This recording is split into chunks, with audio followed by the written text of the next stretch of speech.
चलिए, good evening सभी को नमस्कार। मैं संजय बादू एक बार फिर से आप सभी का स्वागत करता हूँ। तो दोस्तों आज अपने बात करेंगे एक बहुत ही खास टॉपिक मैथ के अंदर जो कैलकुलेशन के अंदर आप यूज़ करते हो, काम आता है और बहुत ही इम्पोर्टेंट आपके लिए जो रहने वाला है। तो वीडियो को ध्यान से देखिएगा और चीज़ों को समझने की कोशिश कीजिएगा। कम से कम 2 से 3 क्वेश्चन जो आपके पास मैं करवाऊँगा आपको, तो उनको ध्यान से देखें पहले, फिर उसके बाद अपने जो ट्राई करें। आज अपने सीखेंगे क्यूब रूट के बारे में।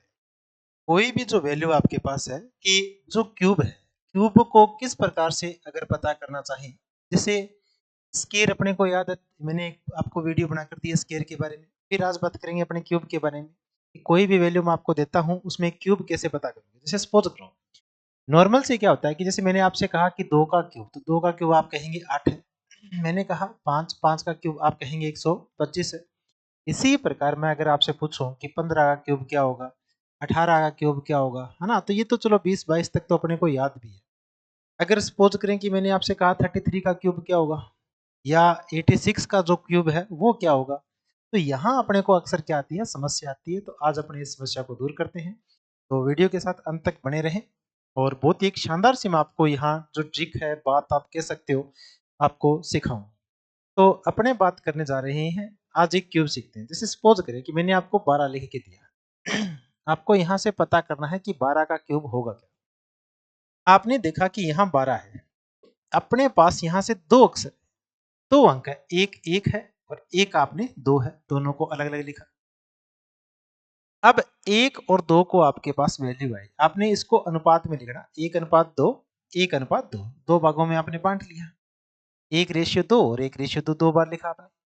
अब वैल्यू देखो आपके पास है 1, 2, 3 और कितने 4। अब देखें, आपने कहा कि एक है, एक का क्यूब किया कितना आया, एक। दो का क्यूब किया, दो का क्यूब कितना आया, 8। चीजों को बस थोड़ा सा ध्यान से समझने की कोशिश करना। आपने इनको दो रेशियो में बांटा, 1:2, 1:2। अब यहां से क्या किया, एक का क्यूब कितना, एक। दो का क्यूब कितना, 8। बात खत्म। अब ये अनुपात में है, तो एक का अगर मान एक है तो दो का मान कितना होगा, दो। दो का मान अगर 8 है तो एक का मान कितना होगा, 4। तो आपने कहा 4 है, दो का मान 8 है तो एक का 4 है। ठीक है। अब यहां करना क्या है, अपने को जो बीच में संख्या है मेरे पास, उस संख्या को आपको डबल करना है। 4 का डबल कितना, 8। दो का डबल है 4। कुछ नहीं करना, अब इनको जोड़ दीजिएगा। 8 के नीचे यहाँ कुछ नहीं है तो यहाँ कितना आएगा, 8। 8 और 4 है 12, 12 का एक कैरी यहाँ लिख लीजिएगा। तो 4 और 2 6, 6 और 1 है 7 है, और 1 और 1, तो यहाँ से आंसर जो अपने पास आएगा वो आएगा 1728। तो बिल्कुल आपने यहाँ से क्यूब निकालना सीखा है। अब अगर और बात करूं मैं आपसे, जैसे सपोज करें कि चलो ठीक है, इसको देख लिया आपने, एक वैल्यू अपने पास और दे रखी है, उसने कहा कि 14 का क्यूब आप मेरे को बताएं कि 14 का जो क्यूब होगा वो क्या होगा।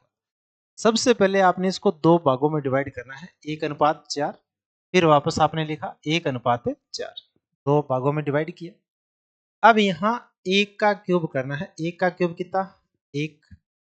अब यहाँ से 4 का क्यूब अगर करें तो 4 का क्यूब अपने पास होता है 64, तो आपने लिखा 64। बात खत्म। ठीक है। अब क्या करना है, एक का मान देखें कितना है, एक है, तो 4 का मान कितना, 4। एक का एक गुना है तो 4 का एक गुना कितना होगा, 4 होगा। अब इसको देखो, 4 का मान कितना है, 64 है। तो अगर 4 का मान 64 है तो एक का मान कितना होगा अपने पास, एक का मान अपने पास कितना आया, 16। 4 का मान 64 है तो एक का मान 16। अब यहां से क्या करना है, जो बीच में दोनों अंक है उन दोनों को डबल कर दीजिएगा। तो 16 का डबल 32, 4 का डबल है 8, बस बात खत्म। अब इनको जोड़ दो, यहाँ 4 का तो कितना आएगा, 4। ये 6 मेरा बचेगा कैरी के अंदर, हांसल के अंदर। आप इसको यहाँ लिख लीजिए। आपने 16 और 32 को जोड़ना है, तो 16 और 32 जोड़ें तो आपके पास 48। 48 और 6 कितने हो गए, 54। 54 का 4, वापस हासिल की थी 5, आप 5 को यहाँ लिख लिए। 8 और 4 12, 12 और 5 है 17, 17 का 7, आंसर 1, 1 और 1 कितना, 2। आंसर जो अपने पास बनेगा वो कितना बनेगा, 2744। तो बिल्कुल अपना जो करेक्ट आंसर बन रहा है वो कितना बन रहा है, 2744। जिससे और मैं अगर आपसे बात करता हूं, और अगर आपसे बात करूं कि 18 है, 18 क्यूब आपको पता करना है। ठीक है। आपने दो भागों में बांटा, 1:8। वापस आपने कहा 1:8। अब क्या करोगे? अब जो पहला नंबर है और जो अंतिम संख्या है, दोनों को क्या करना है आपको? क्यूब करना है। 1 का क्यूब किया, 1 आया। 8 का क्यूब किया तो 8 का क्यूब होता है 512। बात खत्म। अब यहां देखो, 1 का मान 1 है तो 8 का मान है 8। 8 का मान अगर 512 है तो अपने को 1 का मान चाहिए। ध्यान देना, जब भी 1 का मान चाहिए उसका आपके पास वैल्यू आएगी। 1 का मान यहां से कितना आएगा? 64। आपने कहा 64। 8 की वैल्यू अगर 512 है तो 1 की वैल्यू कितनी होगी? 64 होगी। ठीक है। अब यहां से जो बीच की संख्या है उनको डबल करना है, बीच के दोनों को। तो 64 का 2 गुणा कितना? 128। 8 का 2 गुणा कितना? 16। बस अब इनको जोड़ना सही है तो यहाँ लास्ट में तो कितना आएगा? 2। अब इनको जोड़ लो पहले आप, 64 और 128 को। तो 8 और 4 12, 1 6 और 2 8, 8 और 1 9, यानी 192। 192 में 51 और जोड़ दीजिएगा तो यहाँ से कितना आएगा मेरा? 3। क्योंकि ये बन रहा है ना, 2 और 1 3, 9 और 5 14, और 1 और 1 2 243। इसमें 3 लिखा आपने, इस 24 को वापस आंसर में ले लिया तो आपने यहाँ 24 वापस लगा दिया। अब इनको जोड़े, 18 और ये 16 और 8 है 24, 24 और 24 48। 48 का 8 है, वापस कैरी कितना? 4। तो 4 में अगर 1 जोड़ा तो कितना आ गया? 5। तो आंसर जो मेरे पास बनेगा वो कितना बनेगा? 58 32 5 8 3 2। तो बिल्कुल आप इस चीज को कर सकते हो आराम से। तो आंसर जो यहाँ मेरे पास बन रहा है वो कितना बनेगा? 5 8 3 2। इस प्रकार कोई भी नंबर आपके पास है उसका आप क्यूब निकाल सकते हो।